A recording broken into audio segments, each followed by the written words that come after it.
అథ చైనం నిత్యజాతం నిత్యం వా మన్యసే మృతం తథాపి త్వం మహాబాహో నైవం శోచితుమర్హసి.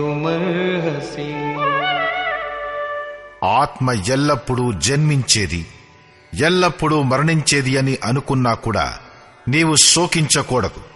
ఎందుకంటే జాతస్య హి ధ్రువో మృత్యుః ధ్రువం జన్మ మృతస్య చ తస్మాదపరిహార్యేర్థే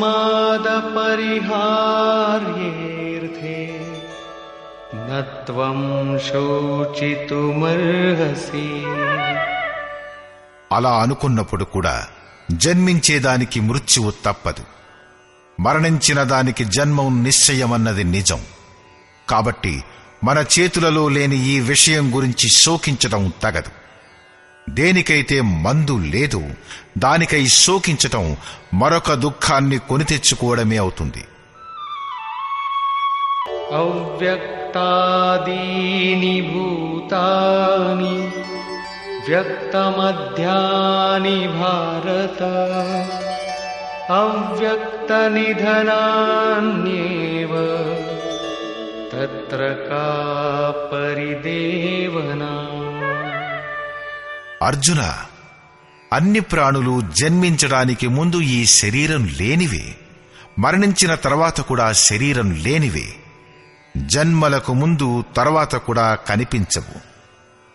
కేవలం జన్మ మృత్యువుల మధ్యకాలంలో శరీరాన్ని ధరించి కనిపిస్తాయి. అందుచేత ఈ పరివర్తనకై వ్యర్థంగా చింతించడం దేనికి? ఈ ఆత్మను ఎవరు చూస్తారు? ఇంకా ఇలా అంటాడు,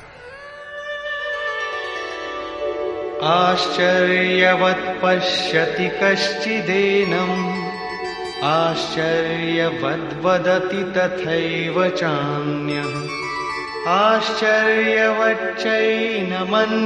శృణోతి శ్రుత్వాప్యేనం వేద న చైవ కశ్చిత్. ఇంతకు ముందు శ్రీకృష్ణుడు ఏమన్నాడంటే, ఈ ఆత్మను తత్వదర్శకులు చూశారని. ఇప్పుడు తత్వదర్శనం దుర్లభమని స్పష్టం చేస్తూ ఇలా అంటాడు, ఎవరో దుర్లభుడైన మహాపురుషుడు మాత్రమే ఈ ఆత్మను చూస్తాడు. ఆశ్చర్యంతో దీని తత్వాన్ని గురించి చెప్తాడు. ఎవరైతే చూశారో వారే యథార్థాన్ని చెప్పగలరు. ఇంకో దుర్లభుడైన సాధకుడు దీనిని ఆశ్చర్యంగా వింటాడు. అందరూ వినలేరు కూడా, ఎందుకంటే అది యోగ్యుడికే వినబడుతుంది. ఏ అర్జున, కొంతమంది విని కూడా ఈ ఆత్మను తెలుసుకోలేరు, ఎందుకంటే సాధన పూర్తి చెయ్యలేరు. మీరు జ్ఞానానికి సంబంధించిన 1,00,000 మాటలు వినండి, అర్థం చేసుకోండి, కూలంకషంగా అర్థం చేసుకోండి.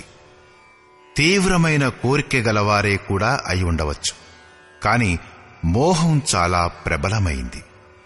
కాసేపట్లోనే మీరు ఈ ప్రాపంచిక వ్యవస్థలో చిక్కుకొనిపోతారు. చివరలో శ్రీకృష్ణుడు తన నిర్ణయం ఇస్తూ ఇలా చెప్తాడు,